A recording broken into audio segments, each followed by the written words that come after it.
So Asil came to me and she said she needs help.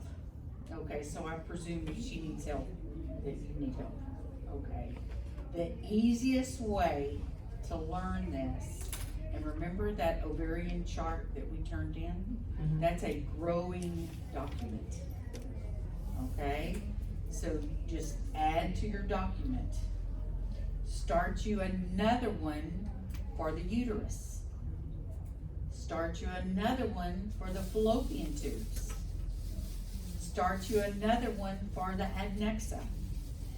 Okay, because there's certain pathologies. Now this, and we're going to talk about malignant ovarian cancers. Now you already know about the mucinous and the serous cystadenomas. Well, there's a malignant portion to that too.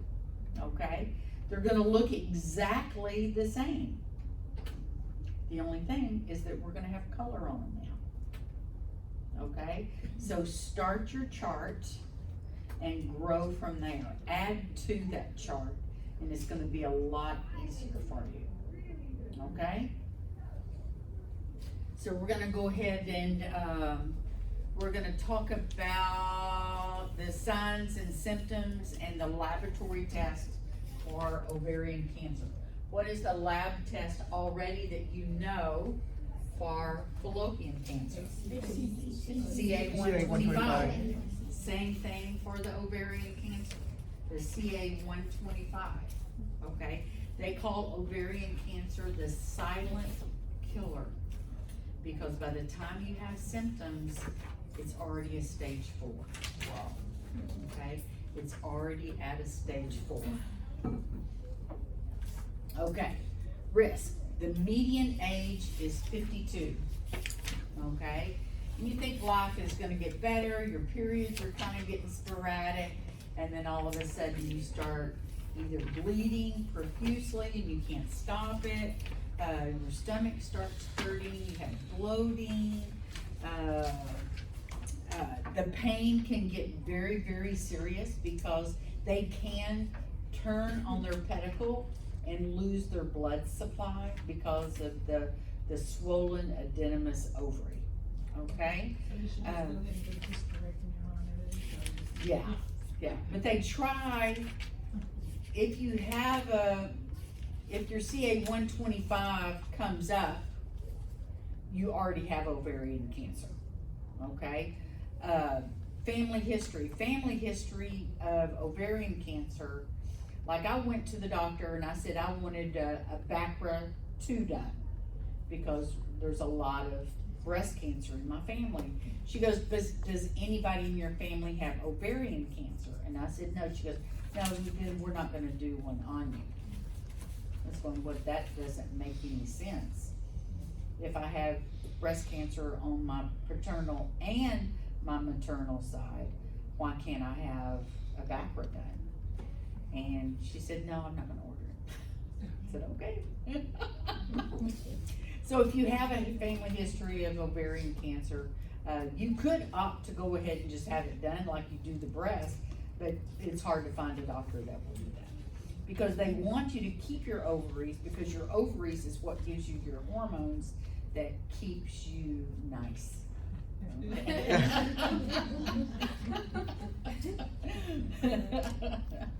So one of the main things that you have ovarian cancer, if you haven't had a hysterectomy, is vaginal bleeding. Now we have found ovarian cancer in the lab from one of our students. What? We have found ovarian cancer in the lab on one of our students. Early. Yeah, it was early on. Yeah, but we have found ovarian cancer. How's she And then doing she now? had to go out and take a leave, and then of course she had to make up an additional semester. Okay, so the CA-125 is the lab that we do to rule out if you have the antigens that carry the gene for ovarian cancer, but it's non-specific to ovarian cancer. So that's why they call it the silent killer. Other markers, alpha fetal protein. So if my body is telling me I'm pregnant, because alpha fetal protein is put out by the trophoblastic cells, okay? And if I'm not pregnant and I have alpha fetal protein in my blood work, then I have ovarian cancer, okay? HCG, I don't know what CEA is. HCG, if my body is telling me I'm pregnant but I'm not, I have ovarian cancer, okay? And LDH. LDH is a lab that we take for liver. Okay, treatment, if they find it early enough, you have a 90% survival rate for 5 years. If you find it too late, you only have a 25% of survival rate for 5 years. The treatments, surgery, chemotherapy, and radiation. Now, if I have ovarian cancer and they find it in the left, what is the abbreviation that they're going to do? TXLSO. They're gonna try to keep the right ovary for hormones, okay? Now, what if they just do a LSO? Because why would I take away my uterus? If my uterus is still healthy, they're not gonna take it out. They're just going to remove the ovary, and that would be an LSO. LSO? LSO. Left salpingo-oophorectomy. I love saying that word. Sonography, it's non-specific. It's hard for us to see if something is malignant or not. Usually what they will do is they'll take it out, and then that's when they'll be able to classify what kind of cancer it was. Okay? Usual features that we're gonna see is the ovary is gonna be enlarged. It's gonna be bigger than 3.5 centimeters. It's gonna be complex. I'm not gonna have a simple cyst. I'm gonna have a complex cyst. I'm gonna have solid components, so it will appear heterogeneous, okay? I'll have multi-septated. Now, if I've had a hemorrhagic cyst, that hemorrhagic, as it's dying off and necrosing, it can be multi-septated, because that's what happens to blood when it gets old. But if there's flow in that multi-septated, I've got cancer. Okay? Because if I have a complex cyst that's hemorrhagic, that is slowly necrosing, those septations will not have blood flow in them. So to turn on the color, okay? But if I turn color on it and there's blood flow in the septations, I have a malignancy. Okay, a daughter cyst. That is a cyst within a cyst. Remember we drew a picture of a ureterocele? It looks like a ureterocele. A daughter cyst, a cyst within a cyst. You're gonna have low resistant flow, meaning the blood is having no problems at all getting into the mass. As a matter of fact, it's soaking up as much blood flow as it can so it can grow, okay? If I have a high resistance, then blood is having a hard time getting into the mass. But cancers are usually low resistance because they're taking all the feeders to feed the growth of the mass. Endovaginal imaging is our best way of seeing anything. Now, if you have a mass that covers the whole abdomen, you go transabdominal because the CA, the 3.5 megahertz is going to give us a wider field of view. With the transvaginal, I'm not going to get that wider field of view because it's an 8 megahertz. I can't see as deep as I can with a 3. Okay, So if you can't get the whole mass with transvag, switch back to your regular probe. But here at Harris Health, we always do transabdominal and then we do a transvag. Right. Okay? We're gonna check the ovary for the size and the volume. The volume is given to us automatically whenever we do that because it's length plus height plus width times a certain thing like 0.52, something like that. The echogenicity, we know that the ovaries are homogeneous. So if my cortex is heterogeneous, I know I've got a problem. Okay? Is one ovary larger than the other ovary? They should be the same size.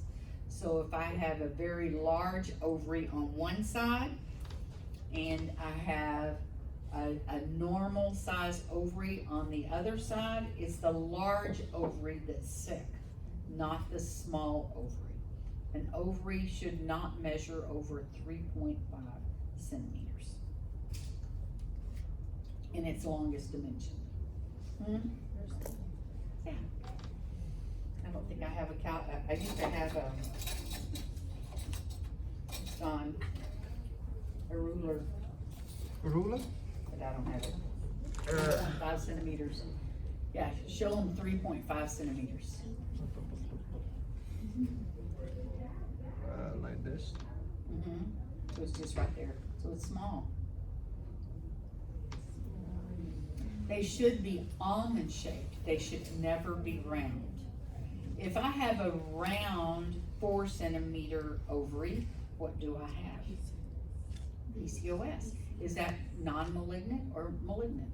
Malignant. It's non-malignant because it is a endocrine disorder. Okay? My LH stays at a constant level. Yes? For the PCOS, if you count the number of follicles, because I know we had a girl, she was about 12 or so, and the table is counting the follicles, it says over 12, if that's PCOS. Yeah, that I don't know. But, because I don't know everything, so I learn something new every day. So, and she was already 12 and being diagnosed with PCOS. It's amazing that they can do it She that was long. 12 years old, or she had 12? No, she was young, she Yeah. was still Oh, middle okay. school. Oh, But, yeah, the ovaries, the follicles, Yeah. say it was 12. And they were around the periphery? Yeah. Yeah. The ring of String of pearls.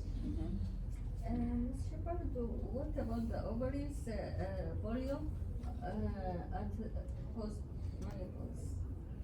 Post-menopause, they shrink, so they atrophy, okay? So if I have a 1 and a 1.5 ovary, I can still see it, see what we're looking at here.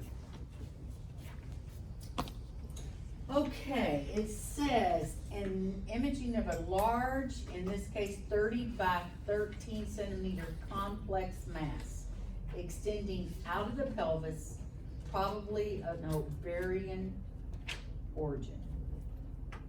Okay? So you kind of have to guesstimate this. This imaging is called panoramic. They use a C5. So the patient must have been fairly thin because the higher the frequency, the better the resolution, okay? So this measured 30.81 and still even this, we're guesstimating on the size, okay?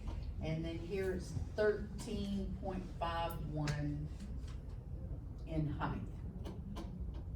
You can see that it's got cystic components. It has, what is this called? A septation. And it's got solid components and a cyst within a cyst called a daughter cyst. A cyst within a cyst. This could be 2, it could be 1.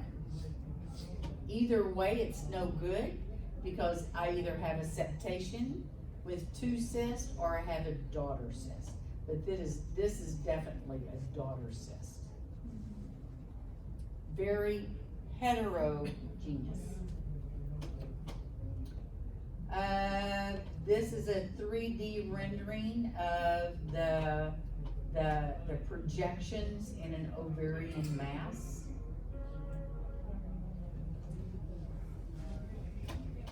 Look at this thing, multi-septated cysts. See how it's got blood flow?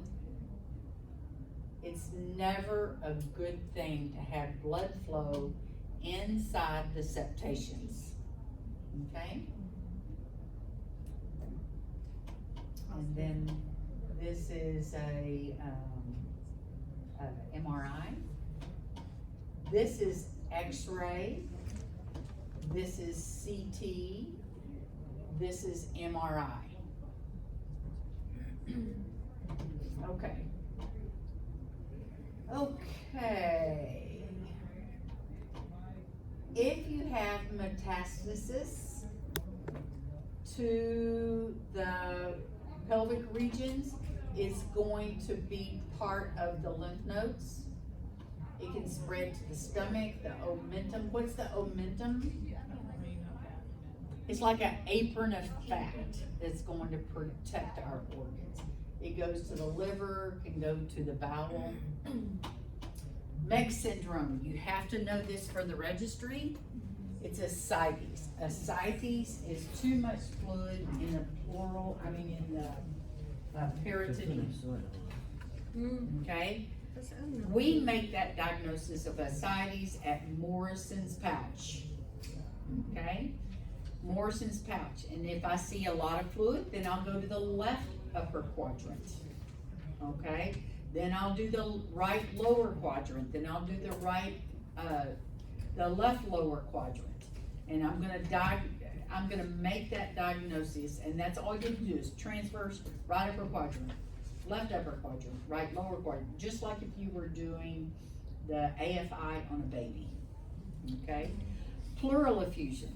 That is too much fluid around the lungs. Okay. And if I have an ovarian neoplasm, then that is called Meigs Syndrome. Okay. So, Meigs Syndrome. I have what here? Fluid. I have ascites. With ascites, the gallbladder wall will always appear thick. What is this right here? A pleural effusion. This is a pleural effusion. This is ascites. Okay? Here's a pleural effusion. See this little triangle? So this is ascites, sorry, and then this is a pleural effusion because you need that little triangle. And here I've got an ovarian neoplasm. Here it has metastasized to what organ? Liver. To the liver. Okay, so what vessel is this? MPV. It's a portal. We don't know which one yet, Wow. but we know it's a portal because of the walls.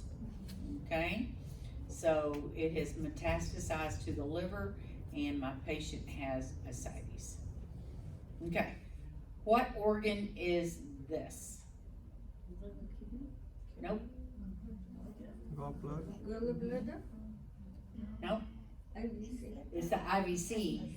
This coming off right here is the right hepatic. This is the middle hepatic.